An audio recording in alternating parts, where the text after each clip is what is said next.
would be internally grateful. However, I would argue that you're internally grateful, because if we keep rocking, you get to keep rocking. Feel me? Well, let's get into some music then. The aforementioned music that your donations keeps coming. Here's Lowell-esque Greg Koch, 95.9.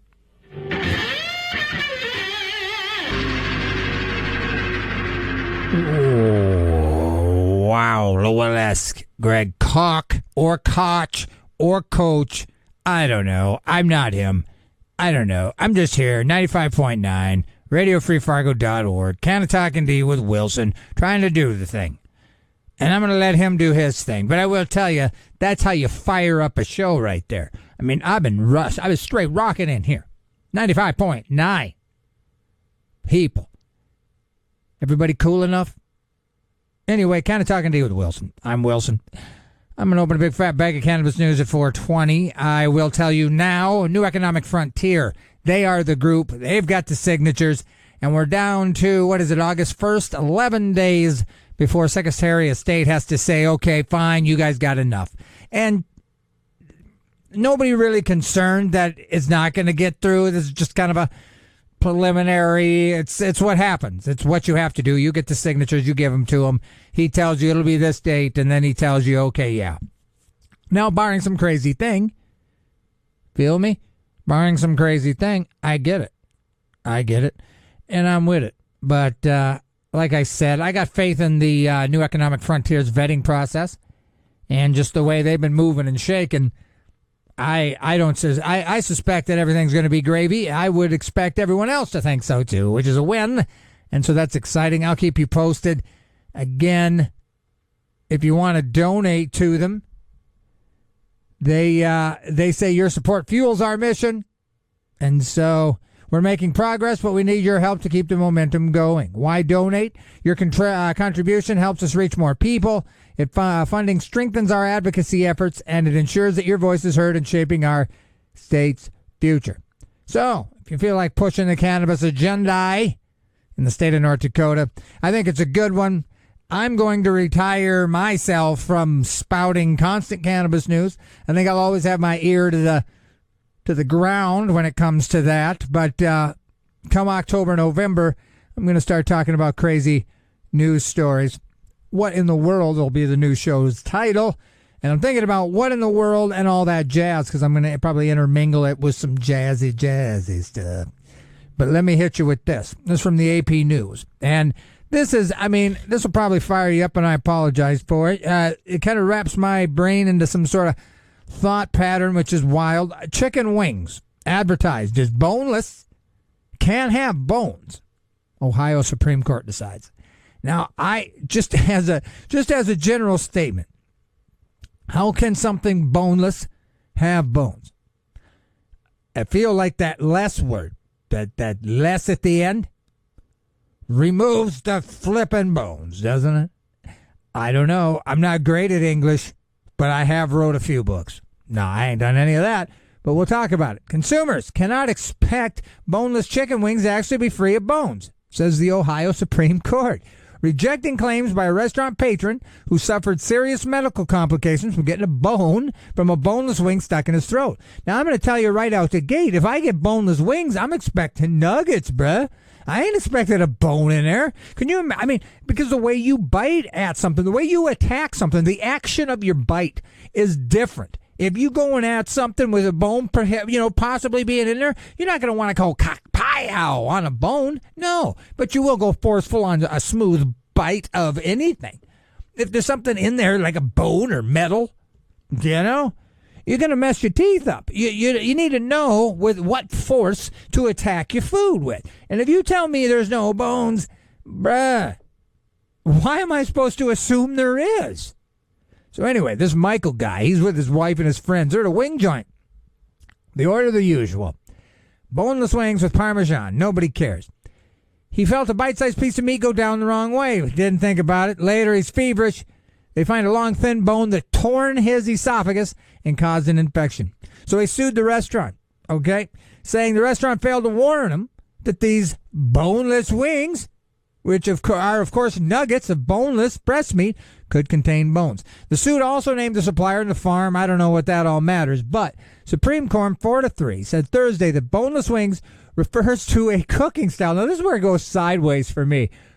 It said Thursday that boneless wings refers to a cooking style and that Berkheimer should have been on guard against bones, since it's common knowledge that chickens have bones. Okay. The high court sided with lower courts that had dismissed Berkheimer's suit.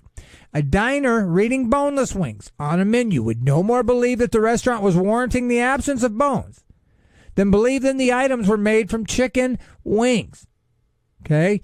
Just as a person eating chicken fingers would know that he had not been served fingers, says this genius Justice Joseph T. Dieters. Okay, now here comes a really fun word, and that's why we're kind of sitting in this article, because it's great. The dissenting justices called Dieters' reasoning, are you ready for this? Utter jabberwocky. Utter jabberwocky, I declare. As said, a jury should have been allowed to decide whether the restaurant was negligent in jabberwocky in serving Berkheimer a piece of chicken that was advertised as boneless. Again, when they read, and here's the thing, the question must be asked, does anyone really believe that the parents in this country who feed their young children boneless wings or chicken tenders or chicken nuggets or chicken fingers expect bones to be in their chicken? Of course they don't, said smart Justice Michael P. He says when they read the word boneless, they think it means without bones, as do everybody. So I think that's crazy. I mean, what's the statement of this article again? And then we'll get you to a musical break here. And then 420, we'll open a big fat bag of cannabis news. That'll be fun. Chicken wings advertised as boneless can have bones, says the Ohio Supreme Court. That is crazy. All right. Well, we're going to play you a little tune here. This is from Tab Benoit. This is brand new. This is called YY 95.9.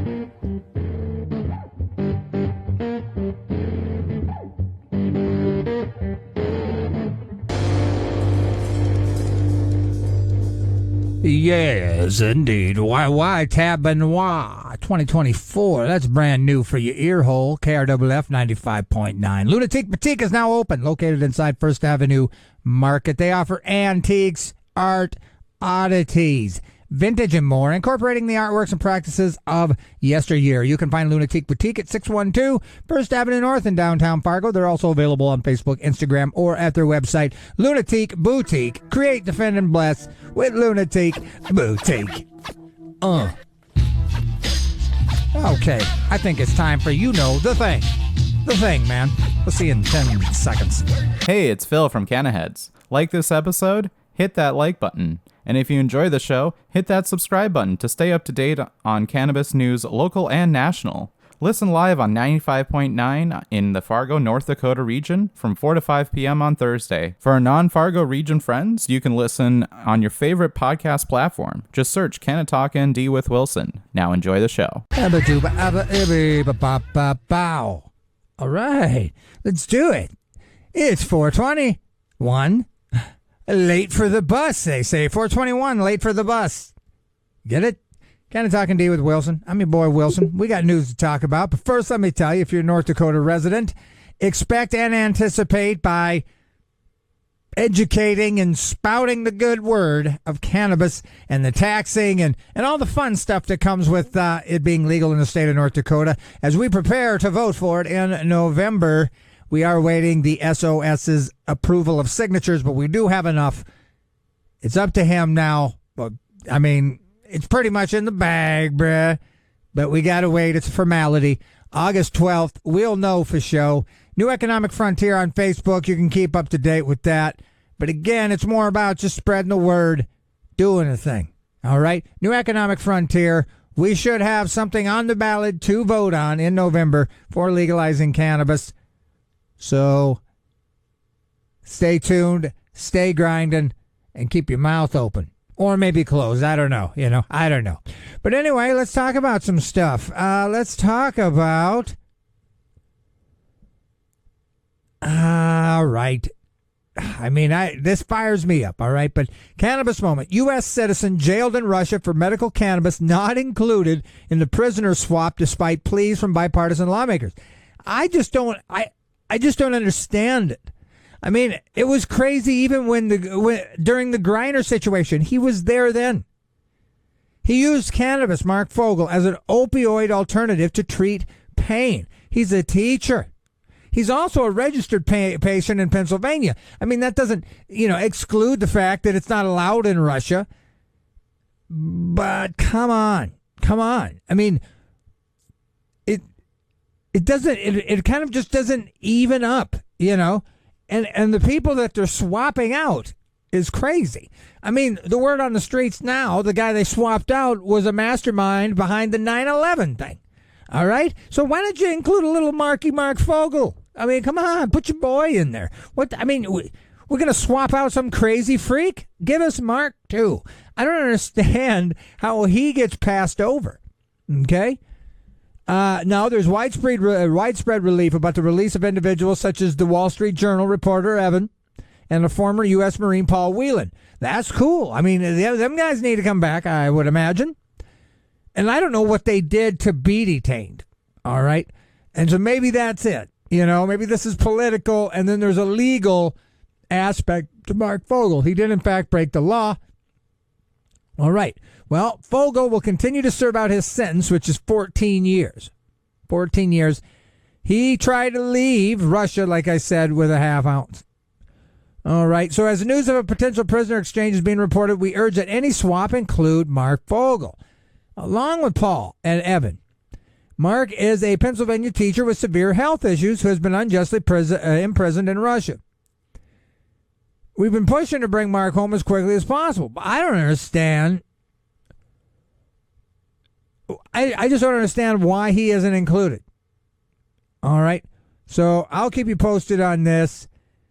To me, it's crazy. To me, I don't get it. I don't have the answers. But I'm sure his family and him would like to get back. So pray for Mark Fogel, or whatever it is you do. And we'll talk about this. This is from Cannabis Moment as well. Updated Minnesota law allows rec cannabis smoking in public, but not in apartments.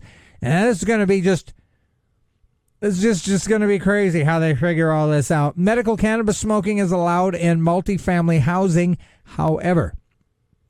So, Minnesota has some of the nation's most permissive rules for smoking and vaping cannabis, being one of just a handful of states that allows public consumption. Aside from some local ordinances that are more restrictive, 21 and older can smoke and vape where tobacco is allowed.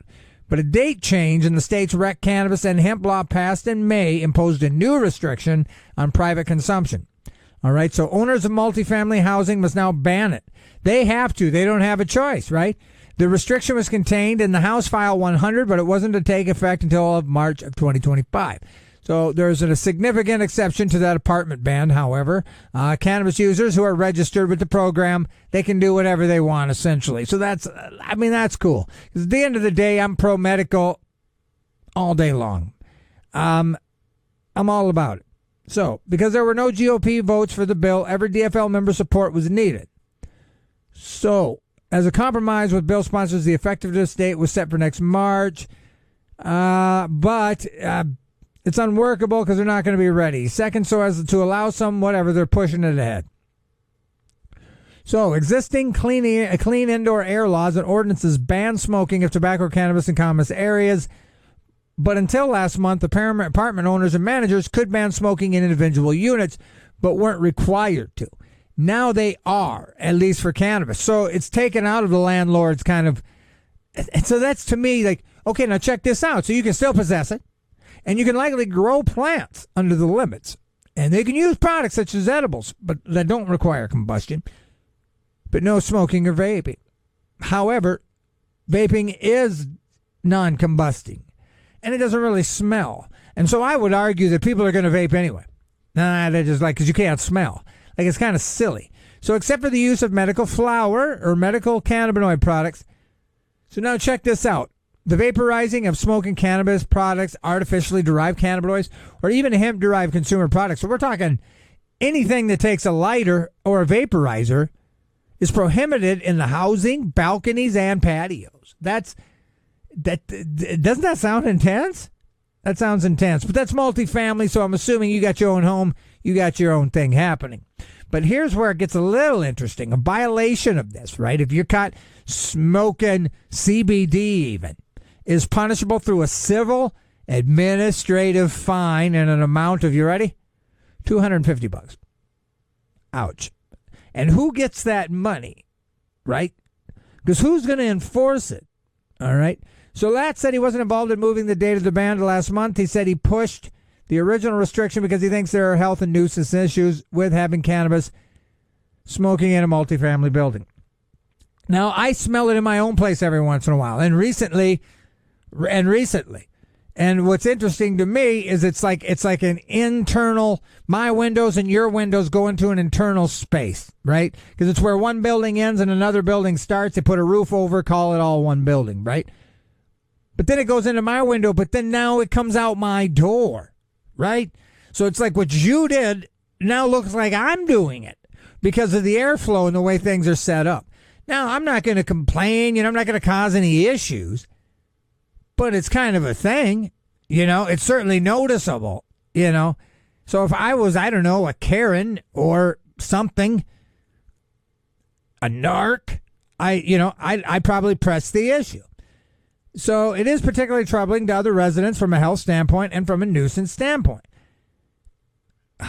And so I can't really argue with that. However, I like that they allowed that medical patients are exempt. They're just exempt. And some patients can get the relief they need. Some require smoking or vaping, and they are allowed to do that. So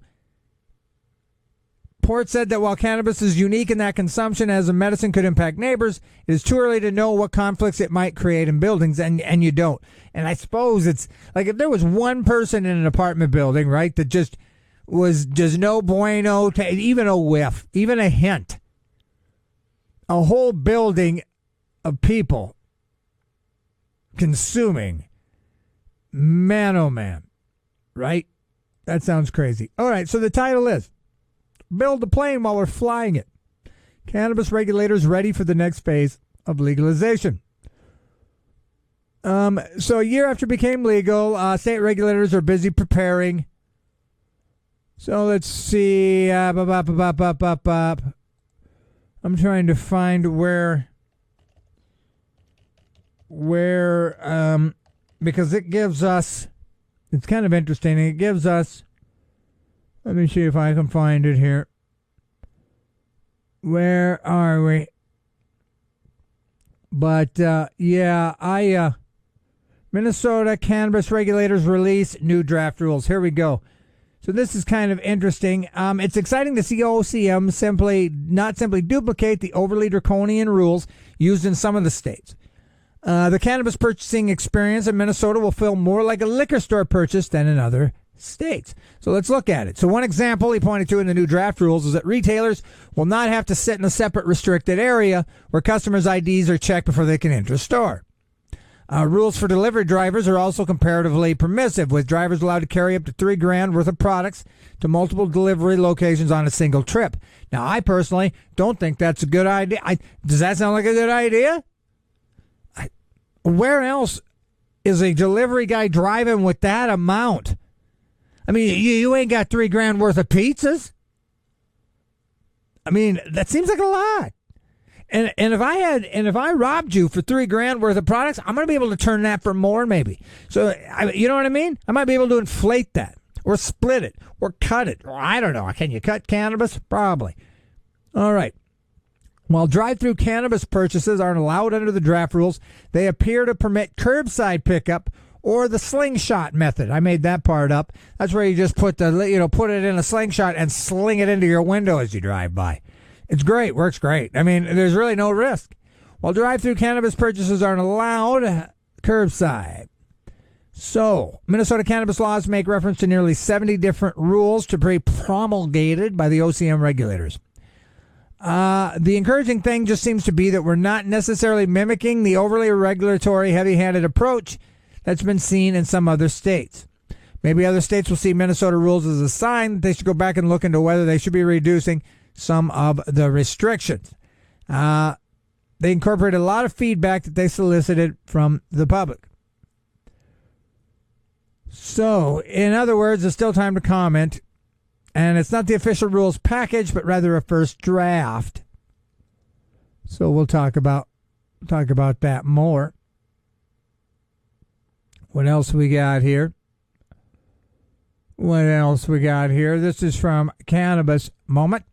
NFL moves to dismiss players' lawsuit over penalties for cannabis medication use, saying THC can cause injuries and alienation of fans. I don't get it, but the NFL and the Denver Broncos are asking a federal court to reject a lawsuit alleging discrimination over penalties he incurred due to positive THC tests from his prescribed use of a synthetic cannabinoid. I'm guessing Delta 8.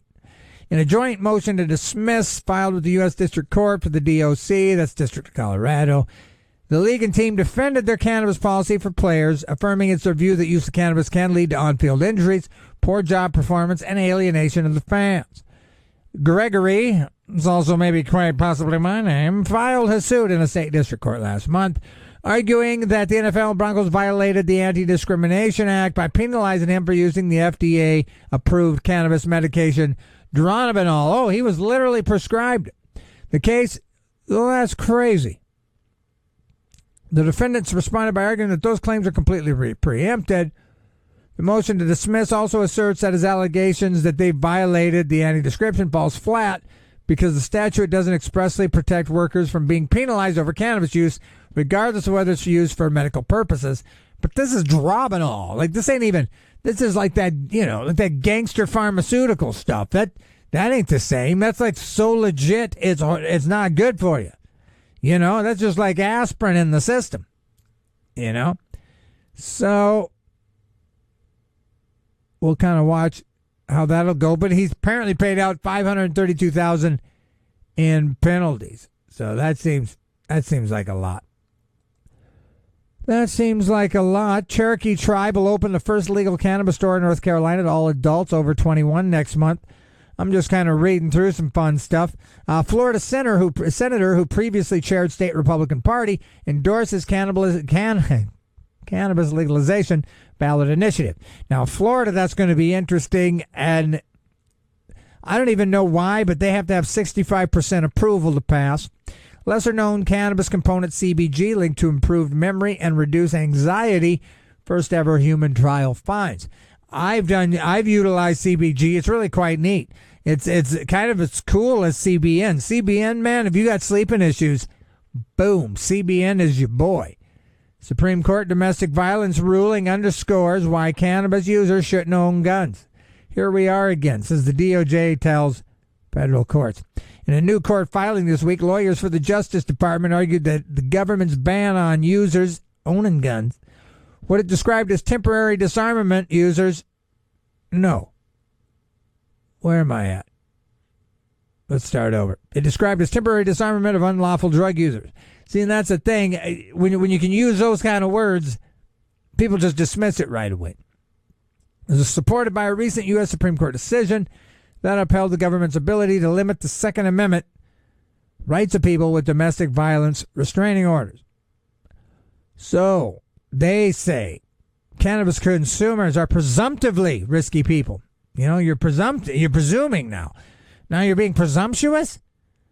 That shouldn't be the way you approach it. So anyway, Fifth Circuit previously ruled in favor of the individual in the case who faced a conviction after admitting to have used cannabis while in possession of a gun.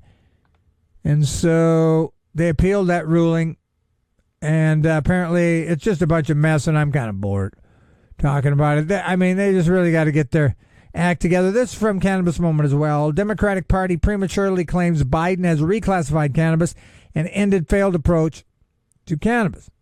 In a post on X earlier this month, DNC said the admin had reclassified it using a green checkmark emoji to signify that the job is done. But, ain't nothing happened.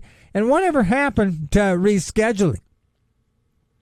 But the more I looked at that, once you rescheduled and made cannabis medical, then you have to get a prescription through the pharmacy and a doctor, and then it almost voids out medical dispensaries. Like, it changes things for the worse, kinda. Like I don't know about it, because there's a lot of legalese when when you go from Schedule 1 to 3. You think it's progress, but it kind of just gives the pharmaceutical companies control over it. All of a sudden, they're the ones who get to decide. You got to come to a pharmacy. You can't go to a dispensary. It has medical value. We now control the market. I mean, I might not have that figured out, but there's something to it where when you apply the medical value, because when there's no medical value, but there's still tax dollars, woo, we rock it. But once you put it in a category like, say, with codeine, well, then now it has to be regulated and monitored by the pharmaceutical companies or whatever board that is. So then all of a sudden it changes how the state can even function as they normally do now with medical cannabis. I think it's a big old mess. I mean, I'm excited that they agreed that it had medical value, but what's even happening? You know, they've even asserted, the party's even asserted that President JB and VP KH have succeeded in ending our failed approach to cannabis, but I don't see it. Biden did take a meaningful step by directing a review into cannabis scheduling that led the Justice Department to propose moving it. So it still hasn't been moved. The process is still ongoing, and there are questions about whether it can be completed by the time the next administration takes office, which means that just, the boopity boop boop and a beepity beep beep, and then boom, we'll be back. But again, I'm not so sure we want it to be brought to Schedule 3.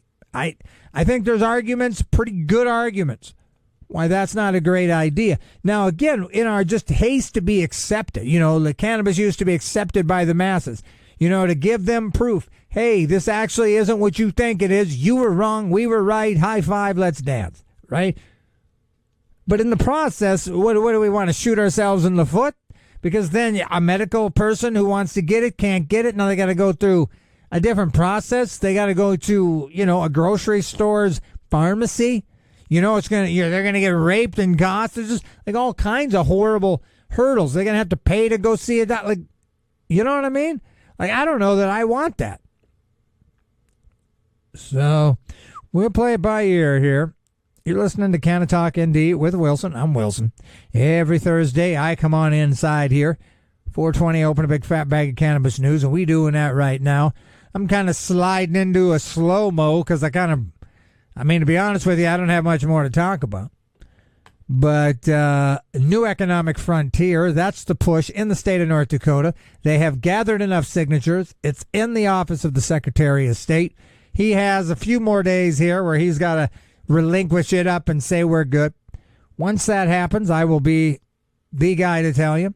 However, New Economic Frontier on Facebook will probably let you know sooner. I'll actually read it probably, and then come Thursday, I'll talk about it. So New Economic Frontier, stay tuned to that.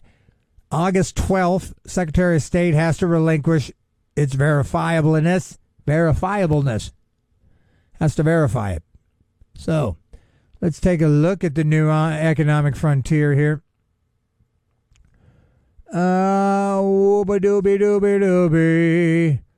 Let's see. Michael Hipsher says allow medical patients the freedom from paying costly yearly subscriptions just to have to access to purchase their medication and ensure they don't have to pay for overpriced, monopolized medication once it becomes recreational. Whatever he's saying, I'm with him. I believe it. Let's see if we can get some more here. Let's see. Oh, man, what we got? Let me see. Freedom to use cannabis inside my home. This guy believes alcohol and owning a gun is legal in all 50 states and at times a deadly combination. And he believes this. They claim it's an acceptable risk for America. And that's the other thing. They put all these weird, horrible words around cannabis users, but just all the violence and all the risk. Like they talk about being unstable. They think, well, if you're a cannabis user and you have a gun, you'll be more likely when you're jonesing to use your gun to get more drugs. Or you just be unstable and you'll be volatile. And we never look at any of the alcohol stats. how can you make any claims about cannabis and gun owners when I can get a 175 of booze with a gun rack in my pickup and drink until killing my wife sounds like a good idea, right? And it happens all the time. Google it, you know? I mean, I want to say spontaneous violence, but eruption of violence that a person hadn't planned on doing before they started drinking is well documented. And everybody knows that happens. And how many times? And trust me, it's happened to me millions of times. You wake up the next day, well, what did I do? I made some poor decisions last night that can come back and affect you later, right? You know, you want to forget it, but you look out your window and you've got your car smashed into the neighbor's truck. Now what?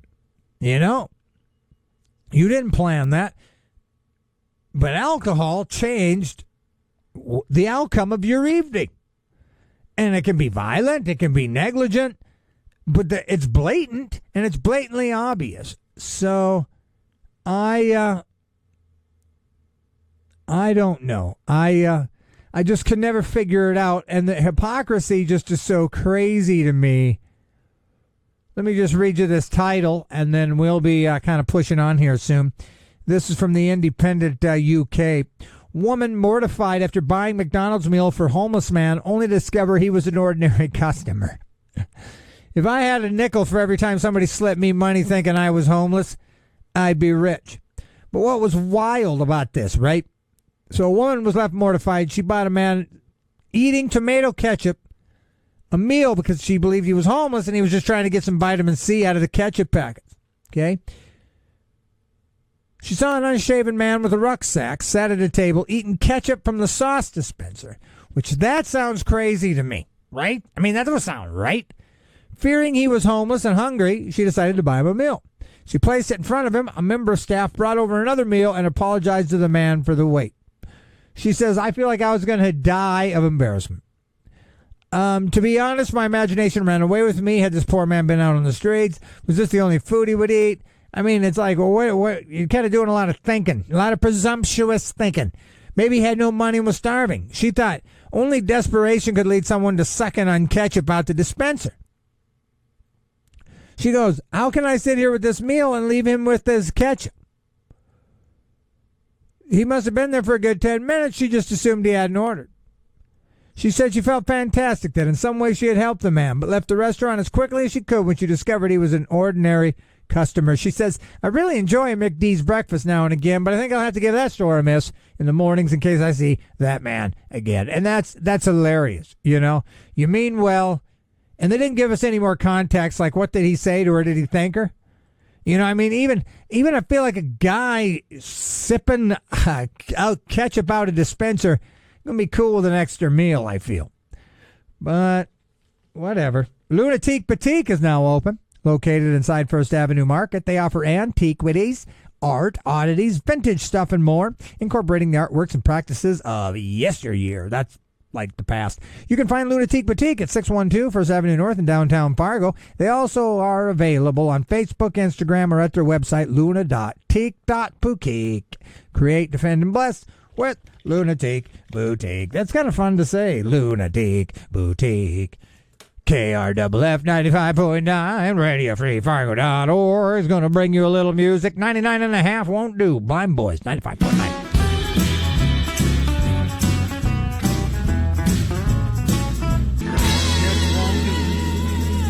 Yes. 99.5 won't do.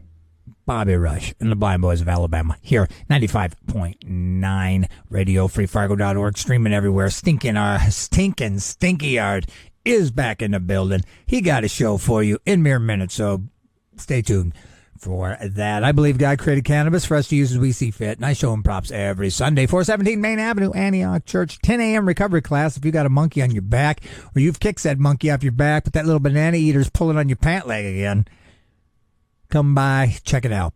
11 a.m. worship. This show is brought to you by Black Cottage Alchemy. Black Cottage Alchemy on Facebook. 1,200 megs of locally grown hemp, whipped up with a bunch of stuff. It's an outer body party for your body.